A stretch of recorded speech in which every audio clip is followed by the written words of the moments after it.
PR talk show मध्ये आपलं सर्वांचं स्वागत करतो. आपण दौंड शहर असेल आणि दौंड तालुका असेल आणि अनेक ठिकाणावरचे जे उद्योजक आहे शून्यापासून आपलं विश्व निर्माण करण्याचा प्रयत्न करतायत अशा उद्योजकांचा आपण शोध घेतोय आणि त्या उद्योजकांना मदत करण्यासाठी काही जनतेतली काही लोक आहेत जे कष्टाळू आहेत ते देखील त्यांना मदत करण्याचा प्रयत्न करतात. अशाच आपण लोकांची मुलाखत घेऊन आपण जनतेपर्यंत पोहोचवण्याचा आणि मोटिवेट करण्याचा आपण प्रयत्न करतोय. आपल्यासोबतच असेच एक महिला आहेत आणि माझी दौंड नगरपालिकेतील माझी नगरसेविका देखील आहेत, प्रणोती मंगेश चलवादी. त्यांनी त्यांच्या माध्यमातून अनेक अडचणीला मात देत त्यांनी एक महिलांसाठी रोजगार उपलब्ध करून देण्याचा प्रयत्न करतात आणि रोजगार उपलब्ध देखील करून दिलेला आहे. तर आपण त्यांच्याकडनं जाणून घेणार. तत्पूर्वी आपण त्यांच्या संदर्भात थोडक्यात माहिती घेणार आहोत. मॅडम नमस्कार, आपल्या पीआर टॉक शो मध्ये आपलं स्वागत करतो. मॅडम आपण आपल्या फक्त थोडक्यात आपली माहिती द्या आमच्या पीआर टॉक शोच्या प्रेक्षकांना. ठीक आहे. नमस्कार, माझं नाव सौ प्रणोती मंगेश चलवादी.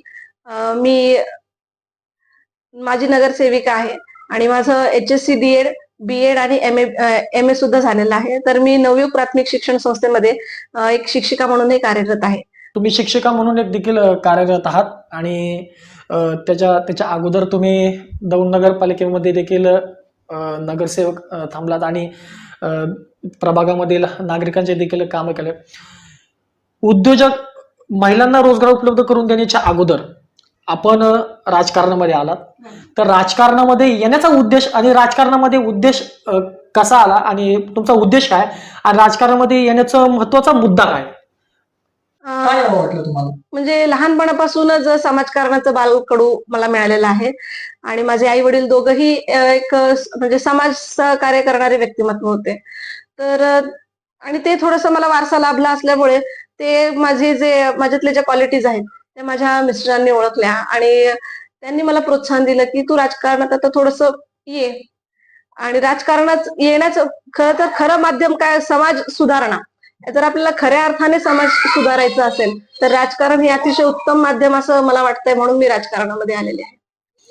राजकारणामध्ये तुम्ही आलात आणि राजकारणाच्या माध्यमातून तुम्ही प्रभागामध्ये देखील कामं केलेत आणि हे कामं करत असताना आपण महिलांना रोजगार उपलब्ध करून द्यावा असा तुम्हाला केव्हा वाटलं की हा ठीक आहे, या प्रभागामध्ये असेल किंवा दौंड शहरामध्ये असेल महिला रोजगारापासून वंचित आहेत, त्यांना रोजगार उपलब्ध करून द्यावा.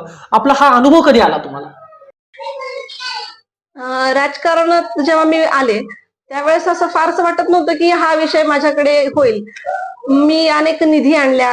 एक नगरसेवक म्हणून माझं काम होतं की प्रभागाला पाणी पुरवठा असेल, वीज पुरवठा असेल, रस्ते असतील, स्वच्छतेच्या सुविधा असतील, हे पुरवणं माझं एक नगरसेवक म्हणून काम होतं. परंतु एके दिवशी काय झालं की आम्ही एक लायब्ररी स्थापन केली नगरपालिकेमार्फत आणि त्या लायब्ररीचं उद्घाटन होतं. उद्घाटनाप्रसंगी माझी तयारी चालू होती. तिकडून एक आमच्या ताई आल्या आणि त्या म्हणाल्या, काय हे? मी म्हटलं, ताई ही लायब्ररी आहे. तर लायब्ररी आहे मग ह्याच्याने आमचं काय होणार आहे? आमचं पोट भरणार आहे का? म्हणजे भरलेलं पोट हे म्हणजे विचार ग्रहण करू शकतं. हा मुद्दा त्यातून मला कळला की इथं अगदी लोकांच्या पोटा पाण्यापासूनच्या प्रश्न आपल्याला इथं सोडवायचे. त्यांना 2 वेळेच्या जेवणाची भ्रांत आहे, अशा भागाची मी नगरसेविका आहे.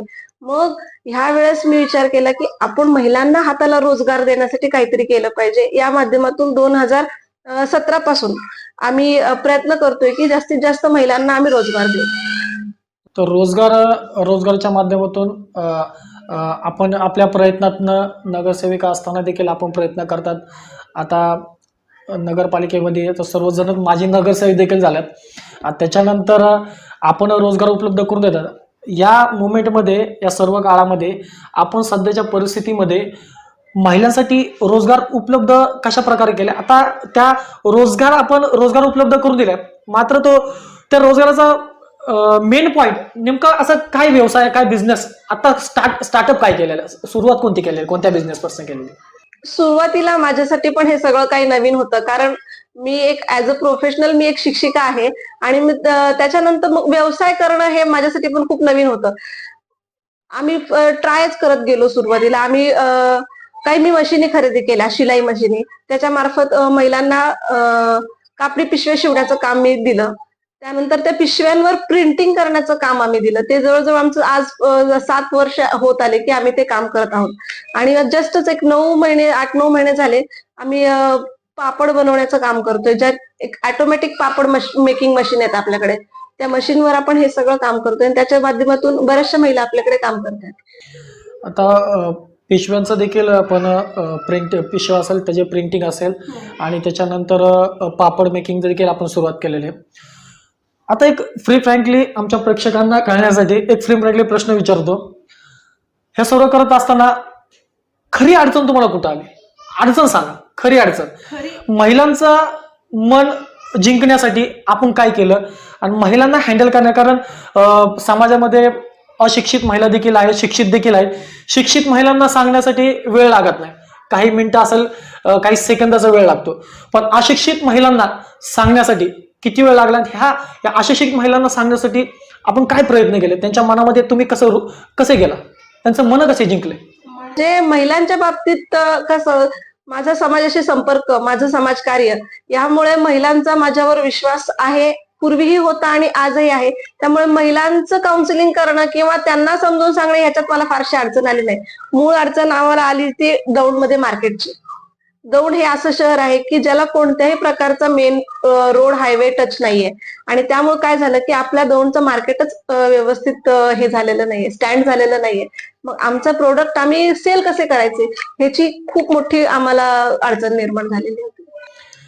तर ह्या अडचणीला आपण तर मात दिलेत आणि आपला जो व्यवसाय आहे, जो उद्योग आहे तो अप्रतिम चालतो देखील आहे. पण दुसरा एक गोष्ट की भविष्यात आपण आणखी महिलांसाठी ह्या पापड मेकिंग असेल आणि पिशवींची प्रिंटिंगचं असेल, त्याचबरोबर आपण भविष्यामध्ये अजून कशा प्रकारे आपण रोजगाराला एक चांगली महिलांना संधी मिळावी यासाठी आपण कशा प्रकारे अजून प्रयत्न करत राहणार आहे? की ज्या प्रकारे मी उद्योग स्थापन केला आणि माझा उद्देश होता की महिलांना रोजगार मिळणं, रोजगारातून उत्पन्न त्यांना निर्माण होणं. पण नेहमी मार्केटचाच प्रॉब्लेम, महिलांच्या ज्या प्रोडक्ट, जे महिला गृहउद्योग घरी बसून काही बनवतात त्यांचा मार्केटचाच प्रॉब्लेम येतो. तर येत्या काही दिवसांमध्येच आम्ही एक मार्केट उपलब्ध व्हावं म्हणून महिलांना स्टॉल उपलब्ध करून देतोय की तुम्ही घरी बनवलेल्या वस्तू आमच्या स्टॉलवर आणून तुम्ही विकू शकता, जेणेकरून तुम्हाला थोडाफार उदरनिर्वाहाचं साधन तुम्हाला निर्माण होईल. हा माझा भविष्याचा विचार आहे. आता आताच्या मोमेंटला आताची परिस्थिती अशी आहे की महिलांना बाहेर जाण्यासाठी त्यांचे मिस्टर असेल, पती असेल तर जास्त प्रोत्साहन देत नाही. ह्या आता स्लम एरिया असेल, स्लम एरियामधील महिलांना त्यांचं मन जिंकण्यासाठी अगोदर त्यांच्या मिस्टरांना कन्व्हिन्स करावं लागतं. त्याच्यानंतर रोजगार उपलब्ध होईल आणि काही पैसे आपल्याला घर चालवण्यासाठी तुम्हाला पैसे देखील मिळतील. हे सर्व करत असताना ज्या महिला आहेत त्या महिलांना रोजगार आपण उपलब्ध करून दिलात, त्यांच्या मिस्टरांनी त्या महिलांना असं कधी त्यांना विरोध करण्याचा प्रयत्न केला का? तर त्यांचा स्टार्टिंग तुम्ही सांगितलं आणि स्टार्टिंग पासूनच त्यांना घरातूनच त्यांच्या मिस्टरांनी प्रोत्साहन दिलंय का? की घरातून कधी अडचणी आल्या का महिलांनी तुम्हाला कधी सांगितलं का माझी सासू अशी बोलते, माझे पती असे बोलतात आहे की मी काय करू? असं कधी तुम्हाला अनुभव आला का? आलेले आहेत असे अनुभव, खरोखरच आलेले आहेत.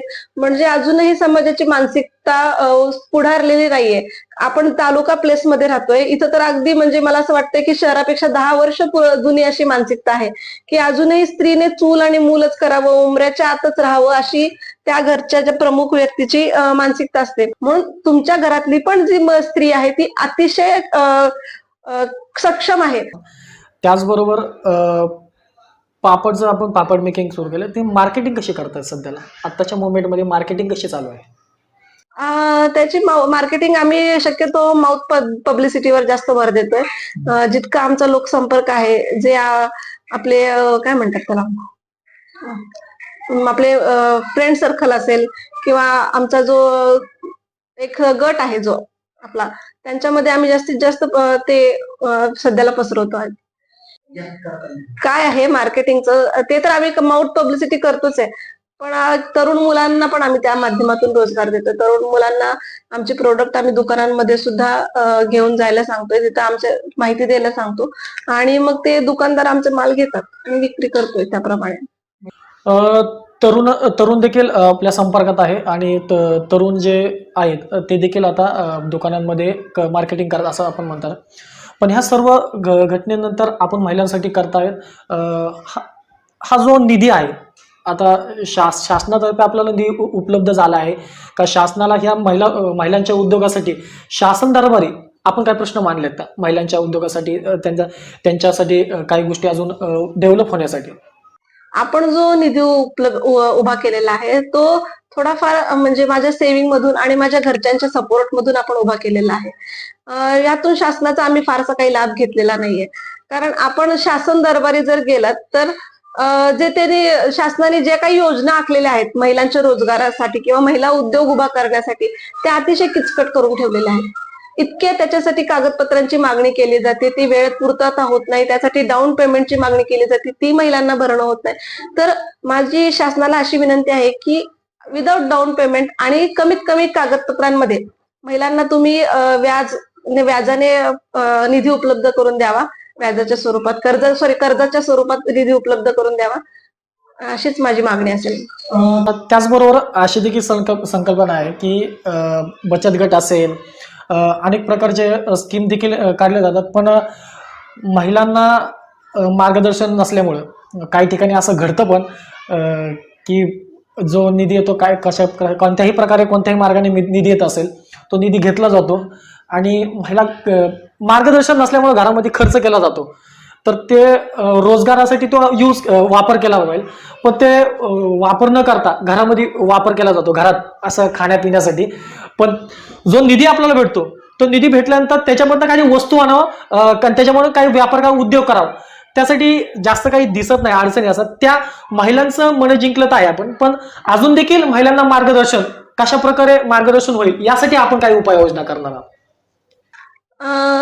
काही महिला काय करतात की कर्ज स्वरूपामध्ये निधी मिळवतात, अनुदान मिळवतात किंवा ते काय असेल ते त्यांना शासनाचा लाभ होतो, पण तो वापरायचा कसा आहे त्यांना माहिती नसतं आणि ते अनावधानाने काय होतं की त्यांच्या दैनंदिन खर्चामध्ये तो निधी खर्च होऊन जातो. मग महिलांनी असं न करता हा निधी नसून आपली ही एक संधी आहे असा विचार करून त्याचा योग्यपणे काटकसरीने वापर करून त्या 1 रुपयाचे 2 रुपये कसं होईल हा जर महिलांनी प्रयत्न केला तर नक्कीच प्रत्येक ठिकाणी एक उद्योजका निर्माण होईल असं मला वाटतं.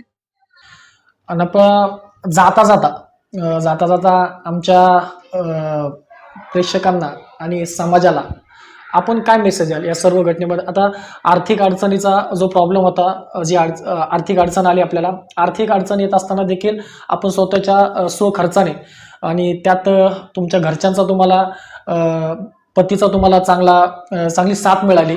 त्या साथ मिळत असताना पतीने तुम्हाला चांगलं योग्य ते मार्गदर्शन केलं, तुम्हाला सहकार्य केलं. त्यांच्या मार्गदर्शनाखाली तुम्ही देखील पुढे जाण्याचा प्रयत्न करताय आणि घरातूनच जर व्यवस्थित जर मार्गदर्शन असेल तर महिला काही करू शकते. तर तुम्हाला चांगलं पाठबळ देखील मिळालेलं आहे. तर त्या पाठबळाच्या जोरावर आपण हे काम करत आहात. तर जे सरकारकडे देखील आपल्याला निधी भेटावा, आमच्या PR टॉक शोच्या माध्यमातून आम्ही सरकारला देखील आवाहन करतो की अशाच जे उद्योजिका आहेत, महिला उद्योजिका घडवण्याचं काम जे काही पुरुष मंडळी असेल, महिला मंडळी असेल ते करत असतील तर नक्कीच आपण त्यांना योग्य ते मार्गदर्शन करून त्यांना सपोर्ट करावा, त्यांना मदत करावी. तर त्याचबरोबर आम्ही तर आमच्या PR टॉक शोच्या माध्यमातून आम्ही प्रशासनाला तर मागणी तर करतोय, पण जाता जाता तुम्ही समाजाला काय मेसेज द्याल? समाजाला मी ज्या भागात राहते त्यावरून किंवा आपला जो आसपासचा परिसर आहे, आजची तरुण पिढी आहे, मी तरुण पिढीला खास कर सांगू इच्छिते की पूर्वी ज्याप्रमाणे अभिमन्यूचा जन्म व्हायचा, आता इथून पुढे मोभिमन्यूचा जन्म होतोय. तर मोबाईलचा वापर अतिशय जास्त प्रमाणात करून तरुण पिढी काय होते की वाचन ह्या संस्कृतीपासून दूर लोटली चाललेली आहे, करिअर पासून डायव्हर्ट होत चाललेली आहे. एखाद्या उद्योग व्यवसाय करावा किंवा काहीतरी करिअर घडवावं ही एक चिकाटी जी असते किंवा एक जिद्द असते ही आजच्या पिढीमध्ये थोडीशी कमी पाहायला मिळते. करिअरला कॉन्सन्ट्रेशन मुलांनी करावं, आई वडिलांनी त्यासाठी मुलांना जास्तीत जास्त प्रोत्साहन द्यावं आणि करिअर उद्योग यावर आपण आर्थिक सक्षमता फार गरजेची आहे आजच्या काळामध्ये. एवढं मी तरुण पिढीला सांगते. मोबाईल ही एक काय म्हणतात त्याला एक भूलभुलैया दुनिया आहे, एक फक्त चकाचौंध म्हणतो ना आपण, जसं पूर्वी आपण ह्याला म्हणायचो टीव्हीला किंवा ह्या जे आपण बॉलिवूड वगैरेला चकाचौंधची दुनिया म्हणायचो, पण आता ही मोबाईलवरची जे रील सुद्धा तुम्हाला दिसते ती एक सुद्धा एक चकाचौंधची दुनिया आहे. हे वास्तव आयुष्य नसून हे तुम्हाला फक्त एक चमक दिसते. तर तुम्ही यात न वाहत जाता वास्तवात राहा, स्वतःला सक्षम शिक्षणाने आर्थिक सक्षम बनवा, शारीरिक सक्षम बनवा आणि स्वतःचा विकास करा. तर महत्वाचा मुद्दा हा एक महत्वाचा मुद्दा राहिला. तर आपण ह्या सर्व संदर्भात बोलतोय, पापड असेल आणि त्या पिशव्यांचं जे प्रिंटिंगचे असेल त्या संदर्भात बोललो. रोजगार देखील महिलांना उपलब्ध करून देतात. आपल्या ब्रँडचं नावच महत्वाचा मुद्दा राहिला की आपल्या ब्रँडचं नाव काय, कारण ब्रँडचं नाव ब्रँडचं नाव विराट उद्योग समूह या नावाने आपले सर्व प्रोडक्ट बाहेर येतात. विराट उद्योग समूहामार्फत विराट पापड आहेत आपल्याकडे. आपण जवळजवळ 6 प्रकारचे पापड बनवतो. ज्वारीचे पापड, तांदळाचे पापड, उडीदचे पापड, आणि हे सगळं विराटच्या नावे आपलं आहे. तर मॅडम, आपण आमच्या PR टॉक शोला आपण वेळ दिला, आपले मनापासून आभार व्यक्त करतो. आणि आपण व्यवस्थित आणि चांगल्या प्रकारे माहिती दिली. रोजगार महिलांना कसा उपलब्ध करून दिले या संदर्भात आपण देखील माहिती केली. आणि विराट उद्योग समूह आपल्या समूहाचं नाव आहे, विराट उद्योग समूह. पापडच्या संदर्भात दौंड शहरामध्ये देखील आपले पापड आहेत. तर ते देखील तो व्यवसाय अशाच प्रकारे पुढे जावा अशीच कामना करतो. आणि आपल्यासोबत होत्या विराट उद्योग समूहाच्या संचालिकाच म्हणता येईल, संचालिकाच आहे आपण. तर ते आपल्यासोबत होते. दौंड शहरातील आणि तालुक्यातील अनेक ठिकाणच्या महिलांना रोजगार उपलब्ध करून देण्याचं काम या ठिकाणी या करत आहेत. यांचं नाव आहे प्रणती मंगेश चलवादी. हे माजी नगरसेविका देखील आहेत. त्यांनी चांगल्या प्रकारे आपल्याला आपल्या PR टॉक शोला माहिती देण्याचा प्रयत्न केला, चांगली माहिती देखील दिलेली आहे. तर नक्कीच असेच दर्जेदार व्हिडिओ पाहण्यासाठी आमच्या PR टॉक शोला आपण सबस्क्राईब करा, कारण हा आमचा पहिलाच व्हिडिओ आहे. आणि आमच्या 0 to हिरो, जे उद्योगामध्ये 0 पासून हिरो झालेले आहेत अशा उद्योजकांना आपण समाजापर्यंत आणण्याचा प्रयत्न करतोय. आणि त्यांच्यापासूनच जनतेला जनता कशी मोटिवेट होईल आणि तरुणाई आणि महिला कशा प्रकारे उद्योजक होतील या संदर्भात आपण आपल्या PR टॉक शो माध्यमातून प्रयत्न करत आहोत. नक्कीच आमच्या PR टॉक शोला सबस्क्राईब करा, लाईक करा, शेअर करा. महत्वाचा मुद्दा म्हणजे कमेंट करा, कारण कमेंट केलं तर आम्हाला अनेक नवनवीन व्हिडिओ आपल्याला पुन्हा बनवता येईल. आणि आपल्या कमेंटनुसारच आपण व्हिडिओ बनवण्याचा प्रयत्न करत आहे. आणि आपल्या भागामध्ये कुठे जर उद्योजक असेल जो 0 to हिरो झालेला आहे, त्याचं नाव आणि मोबाईल नंबर जर आपल्या आमच्या कमेंटमध्ये दिलं तर नक्कीच खूप छान राहील, कारण आम्हाला त्यांच्यापर्यंत पोहोचण्यासाठी सोपं जाईल. त्यासाठी आमचा PR टॉक शो आपण पाहत राहा. नमस्कार.